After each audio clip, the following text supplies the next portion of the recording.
Boa noite, irmãos. Que bom nós estarmos juntos novamente para estudarmos a Bíblia. Eu estou agora imaginando os irmãos aí do outro lado da tela, exatamente como nós estaríamos se fôssemos à igreja na nossa salinha. Vamos orar para começar a nossa lição de hoje. Senhor Deus, nós te somos imensamente agradecidos por tantas bênçãos que temos recebido de tuas mãos. Temos sido protegidos, nós somos amparados, nós somos amados, sem nem mesmo merecermos. E nós te agradecemos por isso. Abençoa-nos, Senhor, protege-nos e abre agora os nossos corações, as nossas mentes, para que nós entendamos tudo aquilo que temos para aprender nessa noite. É o que nós pedimos em nome de teu Filho Jesus. Amém, Senhor. Bom, vamos abrir as nossas Bíblias em 1 Coríntios 15, dos versos 54 a 58. Enquanto os irmãos abrem as suas Bíblias, nós estamos falando hoje da lição 13, é a última lição dessa revista. E tem um título bastante interessante. Os irmãos já encontraram? Vamos ler então. 1 Coríntios 15, dos versos 54 até o 58. Quando, porém, o que é corruptível se revestir de incorruptibilidade, e o que é mortal de imortalidade, então se cumprirá a palavra que está escrita: a morte foi destruída pela vitória. Onde está, ó morte, a sua vitória? Onde está, ó morte, o seu aguilhão? O aguilhão da morte é o pecado, e a força do pecado é a lei. Mas, graças a Deus, que nos dá a vitória por meio de nosso Senhor Jesus Cristo. Portanto, meus amados irmãos, mantenham-se firmes e que nada os abale. Sejam sempre dedicados à obra do Senhor, pois vocês sabem que no Senhor o trabalho de vocês não será inútil. O título da lição é A Morte da Morte. É um título interessante, né? Mas nós vamos começar falando um pouquinho desse texto aqui. E seria muito bom que os irmãos pegassem suas Bíblias depois, com o tempo, e lessem todo o capítulo 15. Né? Paulo está encerrando aí a carta, a primeira carta aos crentes em Corinto. E ele já falou até aí, já falou sobre muitas coisas, sobre as divisões na igreja, a imoralidade na igreja, falou sobre o casamento, sobre sacrifícios aos ídolos, sobre a ceia, sobre dons espirituais, sobre o amor. Quem é que não conhece o capítulo 13, né? Que fala sobre amor. Falou sobre a ordem do culto. E aí no finalzinho ele fala sobre a ressurreição. E eu gosto muito da lógica que Paulo usa quando fala desses assuntos. E ele estava falando para uma igreja que, se a gente for olhar, era uma igreja problemática. Mas talvez o lugar onde essa igreja estava pudesse explicar um pouquinho, não justifica, mas pudesse explicar um pouquinho desses problemas que a igreja tinha. Porque Corinto era uma cidade cosmopolita, era uma rota de comércio.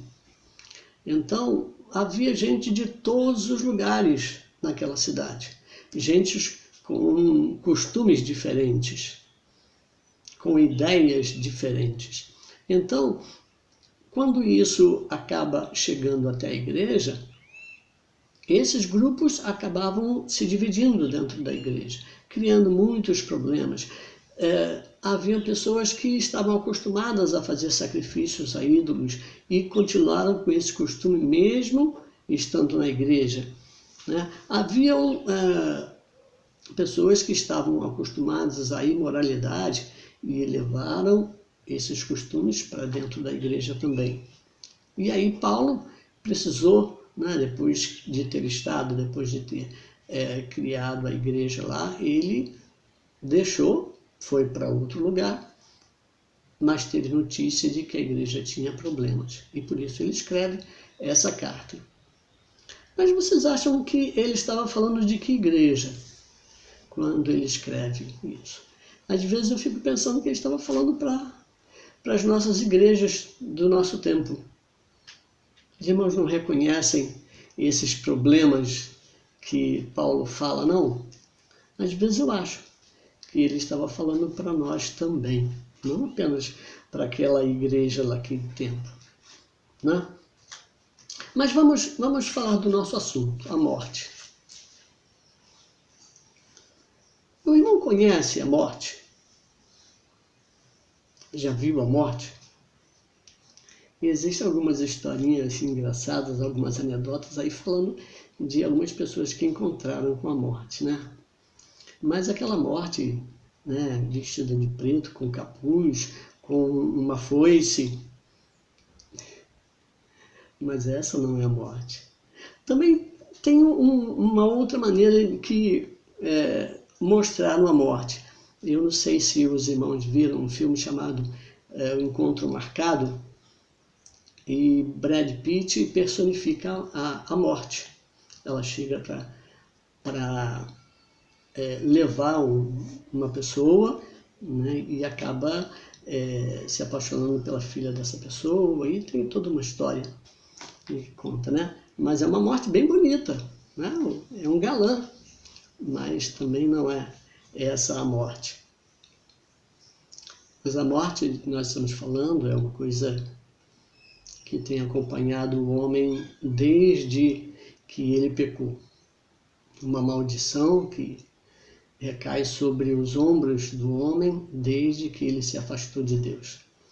E é dessa morte que nós estamos falando hoje, né? É dessa morte que a lição de hoje trata. Mas vamos ver. Ele fala, Paulo, né, o apóstolo Paulo, ele fala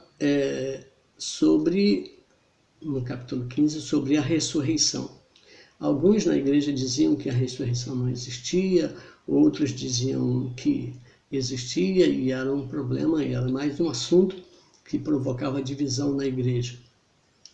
Mas ele diz que Jesus ressuscitou, e se isso não tivesse acontecido, a nossa fé seria vã, né?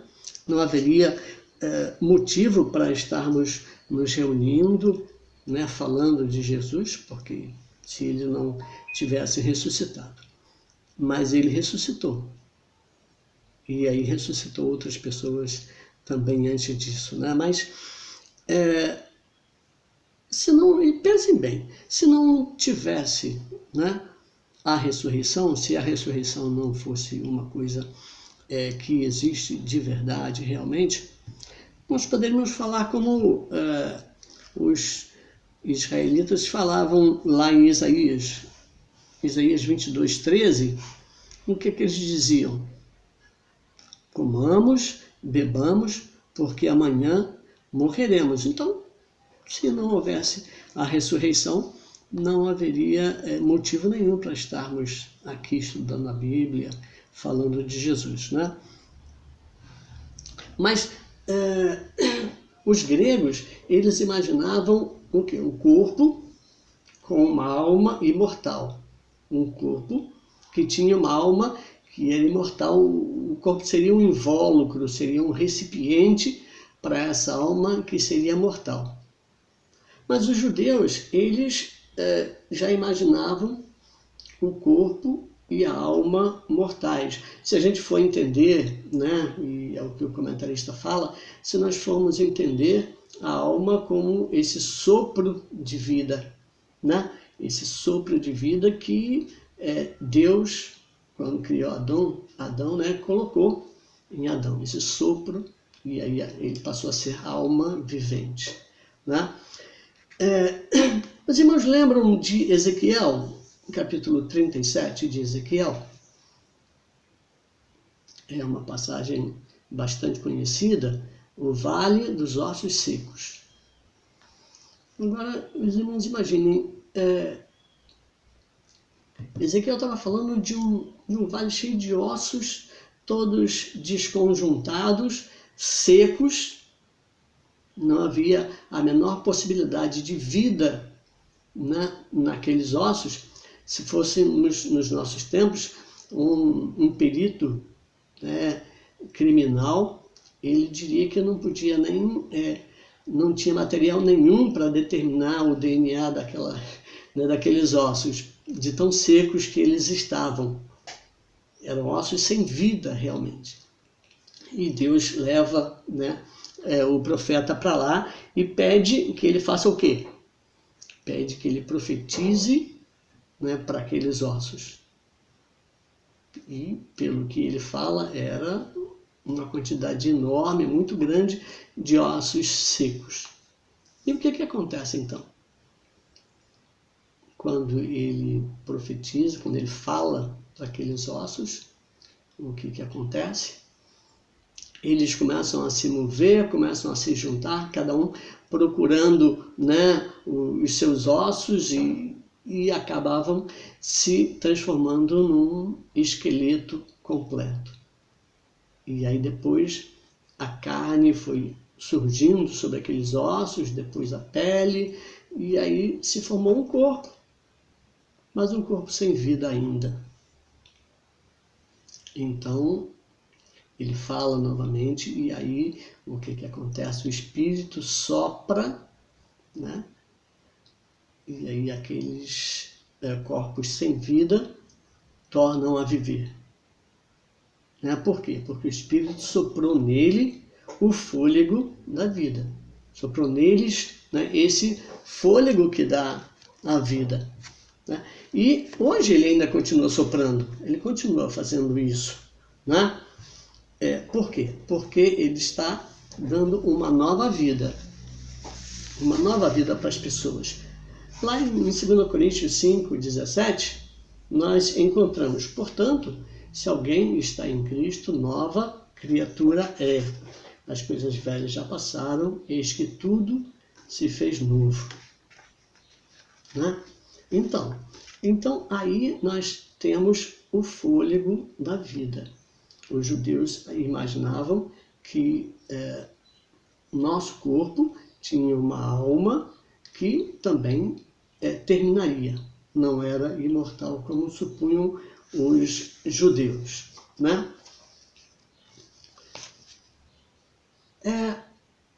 Mas aí nós estamos esperando o quê? E aí lá o título fala que nós estamos esperando a morte dessa morte.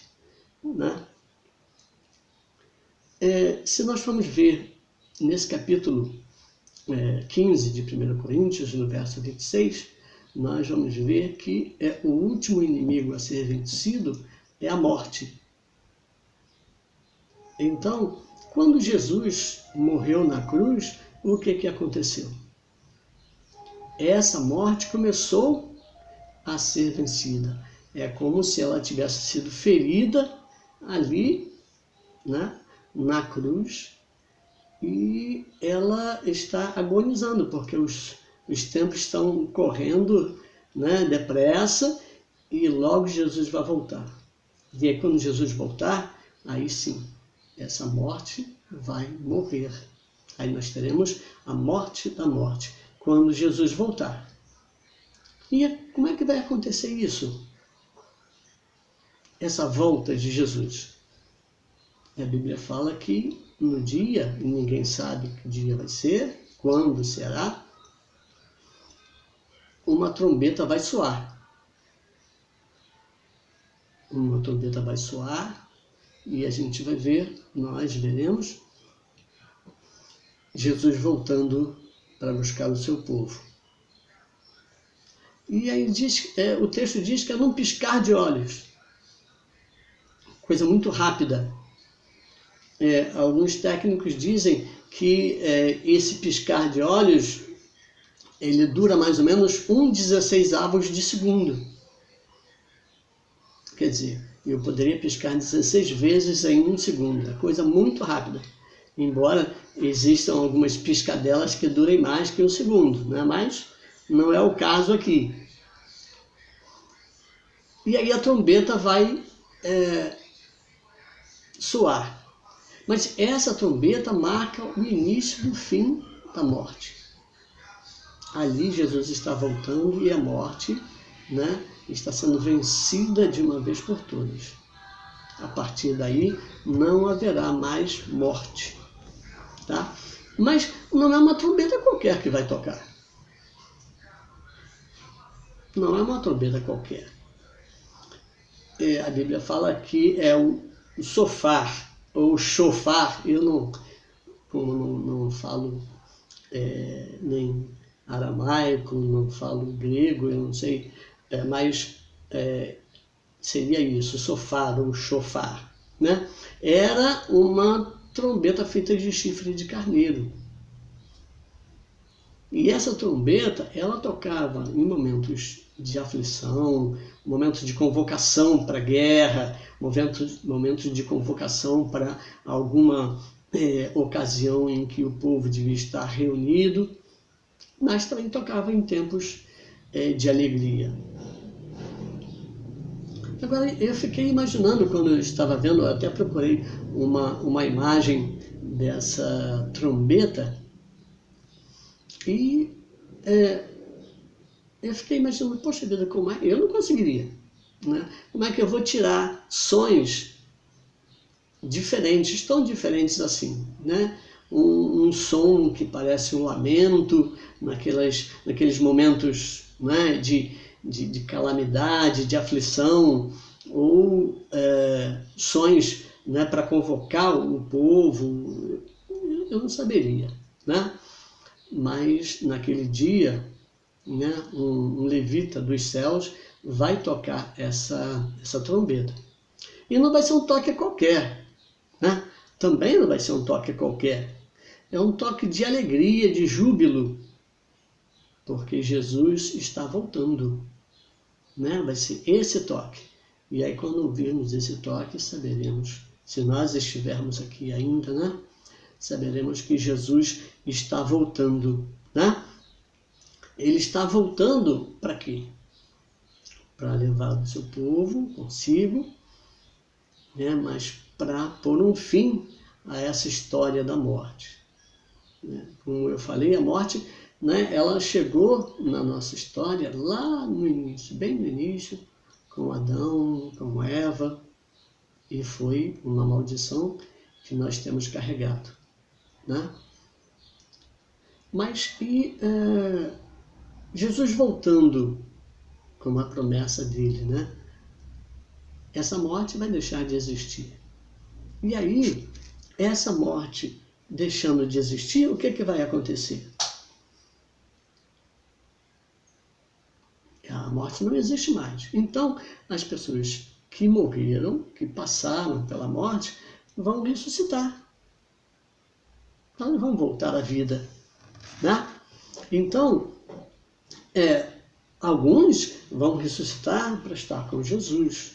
Outros vão ressuscitar para estar longe dele.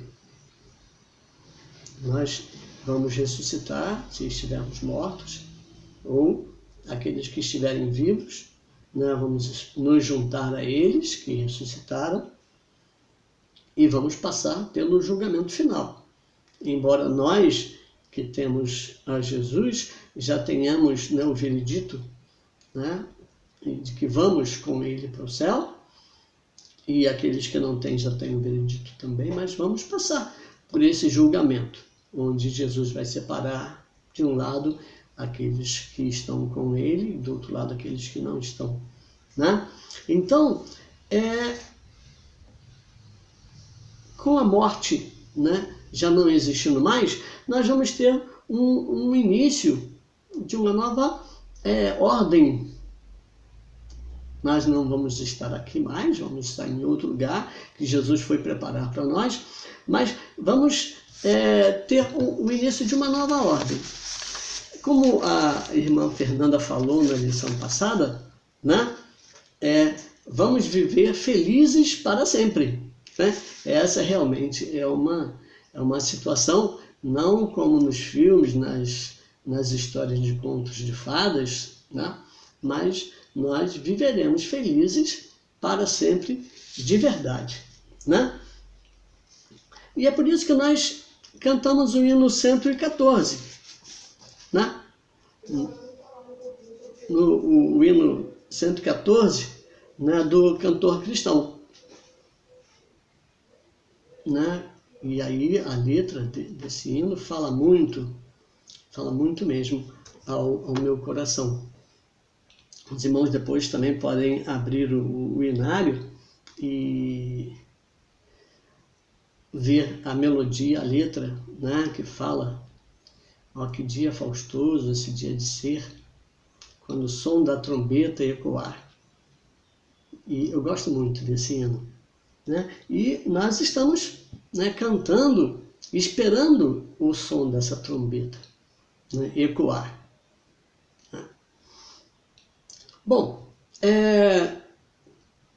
o terceiro ponto, ele tem um título assim, ó: quando a morte morrer, viveremos para sempre com Deus. No jardim, né, Adão e Eva estavam com Deus. A morte não estava com eles ainda. Né? Mas, com o pecado, a morte chegou e eles foram expulsos, saíram de lá. E qual é a missão de Jesus? Nos reunir novamente. Com a volta de Jesus, nós estaremos com nosso Deus, e aí para sempre. Né? Mas nós vamos estar junto dele de uma forma muito mais intensa, porque hoje nós temos estado juntos. Né? Mas lá nós vamos estar de uma forma muito mais intensa, muito mais completa. Né? E aí nós vamos conhecer, como também nós somos conhecidos. Vamos saber de tudo. E aí quando a gente fala vamos saber de tudo, não significa que a gente vai saber das fofocas todas, a gente vai saber dos segredos de todo mundo. Não é isso. Não é? É a sabedoria que vem de Deus. Eu, por exemplo, gosto muito de aprender, de saber das coisas. Não, como eu falei, não das fofocas, dos segredos, não é isso. Não é isso que eu gosto. Eu gosto de aprender, de saber. Também, né? Qual é o professor que não gosta disso? Né? Mas lá nós, eu imagino que, e às vezes pensando nisso, eu fico imaginando, nós não vamos aprender mais, eu imagino que a gente, porque a gente já vai saber tudo. Né? Estaremos lá com Deus, né? Não seremos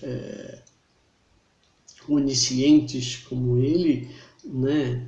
Onipresentes, mas vamos estar junto deles e, como a Bíblia diz, conheceremos como também somos conhecidos. E aí vem uma outra questão. A morte não assusta mais, pelo menos não deve assustar. É claro que ela nos deixa tristes, né? É claro que ela traz sofrimento, porque nos afasta de entes queridos, de pessoas próximas. E aí isso nos traz aperto no coração. Mas ela não deve assustar mais. Ela não deve. Por quê? Porque Jesus venceu a morte lá na cruz. Né? E ele fez isso por nós. E eu acho interessante, Paulo ainda zomba, né? Zomba dela. Onde está a morte, a tua vitória? Onde está a morte, o teu aguilhão? Né? Como se ele tivesse, poxa, cadê você? Cadê você, morte? Né? E aí ele diz que nós vencemos a morte. Mas vencemos por quê? Porque Jesus venceu primeiro. Né? E a cruz não é sinal de derrota. A cruz é sinal de vitória. Uma vitória que foi dada, né, para nós. Tem um tem um corinho, né? Era assim que era chamado na minha época, gente, desculpe, tá? Mas tem uma música que fala disso, né? Tudo que Jesus conquistou na cruz é direito nosso, é nossa herança, né? E aí, isso aí é do meu tempo, né? Esse corinho é do meu tempo, né? Então, isso Jesus conquistou na cruz para nós. Isso ele foi buscar lá na cruz, porque não foi por ele não precisava disso, mas nós precisávamos. E ele foi buscar isso na cruz por nós, né? O que lá em Apocalipse 22, os versos 1 e 2, né, descrevem é um mundo maravilhoso que Jesus foi preparar para nós, né?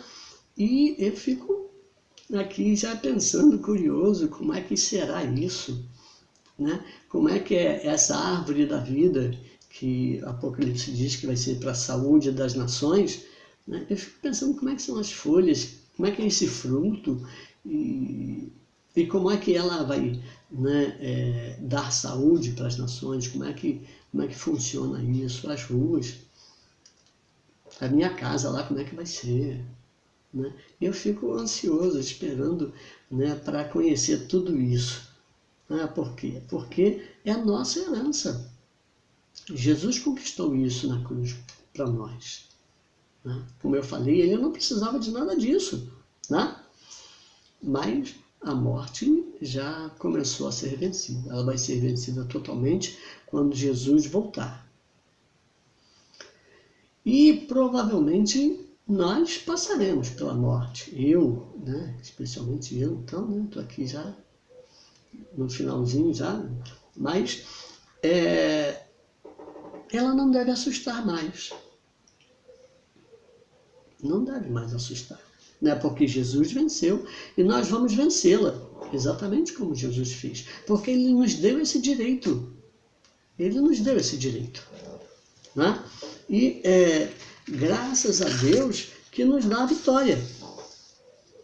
Graças a Deus que nos dá a vitória para o nosso Senhor Jesus Cristo, né?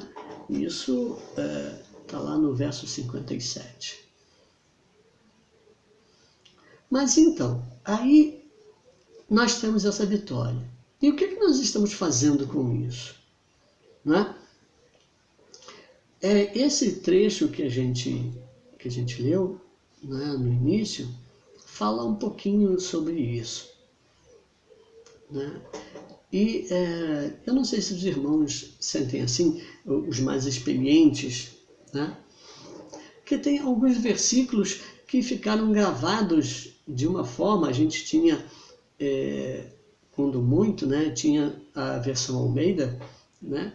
Então a gente ficou da nossa infância com esses versos gravados, e às vezes eu acho meio, né, diferente estar lendo de uma outra maneira, embora isso esclareça também alguns pontos para a gente, mas eu fico com aquele versículo gravado daquele jeitinho que eu aprendi na minha infância, né? Mas então ele fala: portanto, meus amados irmãos, sede firmes e constantes, sempre abundantes na obra do Senhor, sabendo que o vosso trabalho não é vão no Senhor. Então, nós temos a certeza dessa vitória. E aí precisamos perseverar nisso. Então, sede firmes e constantes. Mesmo em tempos de pandemia, de coronavírus, ele diz: sede firmes e constantes. E acrescenta: sempre abundantes na obra do Senhor. Nós precisamos continuar trabalhando. É claro que a gente vai mudar um pouco, né, a maneira de trabalhar, mas precisamos continuar dando fruto. É isso que nós precisamos. Por quê? E aí Paulo completa: sabendo que o vosso trabalho não é vão no Senhor. Tá? Então, essa vitória que Jesus conquistou lá na cruz para nós, deve nos levar a uma vida firme na presença de Deus, né? Firme nas promessas, como diz a letra de um outro hino do cantor cristão, né? Firme nas promessas de Deus. E uma vida de muito trabalho também, de muitos frutos. Por quê? Porque nós devemos ser gratos a Deus. Nós recebemos muitas bênçãos materiais. Recebemos. Então, eu não teria dedos nas mãos para contar tantas bênçãos materiais que Deus tem me dado, né? Mas será que eu vou ficar só com as bênçãos materiais? Não, né? Se eu posso ter mais, né? Se eu vou ficar só com as bênçãos materiais, seria melhor falar como, né, nós citamos no início, como, né, os israelitas falavam lá em Isaías, né, comamos, bebamos, né, que amanhã morreremos. Não temos esperança nenhuma após a morte. Então eu vou, né, aproveitar o que eu posso aqui. Mas não. Se eu espero, como Paulo fala também, né, se eu espero só em Deus só para esta vida, sou dos mais miseráveis homens que existem. Por quê? Porque tem muito mais lá com Ele do que nós temos aqui. Nós receberemos muito mais do que nós temos recebido até agora. E já temos recebido bastante, né? Então, nós devemos louvar a Deus, porque, imagine, Ele está trabalhando nesse plano que Jesus acabou concretizando lá na cruz, mas Ele vem trabalhando nesse plano desde que Adão pecou. Ele não desistiu de nós. E aí nós devemos louvar a Deus, agradecer, né, sermos gratos a Ele, porque Ele planejou tudo isso e vem planejando, né, para que nós pudéssemos saber que Jesus morreu na cruz por nós. E devemos ser gratos a Jesus também, ao Filho, porque Ele aceitou participar desse plano. Porque Ele não tinha nada, não precisava de nada de nós, mas Ele aceitou, né, participar desse plano. E aí, né, nós, estando lá com Ele, né, depois que a morte for vencida finalmente e Jesus voltar, nós viveremos com Deus felizes para sempre, não é, Fernanda? Viveremos felizes para todo sempre. E eu não consigo nem imaginar o que é isso, né? Ser feliz pela eternidade. Olha só que maravilha, né? Bom, e assim nós chegamos ao fim dessa lição, né? Chegamos ao fim dessa revista também. Nós teremos uma nova revista para a próxima lição, né? Já está aí, né? Falando de um assunto bastante atual, que, né, é essa pandemia, a quarentena, né? Então, nós teremos uma nova revista. E que o Senhor esteja conosco, tá? Esteja conosco sempre, até o dia em que Jesus voltar para nos buscar. Que nós possamos estar trabalhando também quando Jesus voltar. Que Ele possa nos encontrar assim, dando frutos para o seu reino.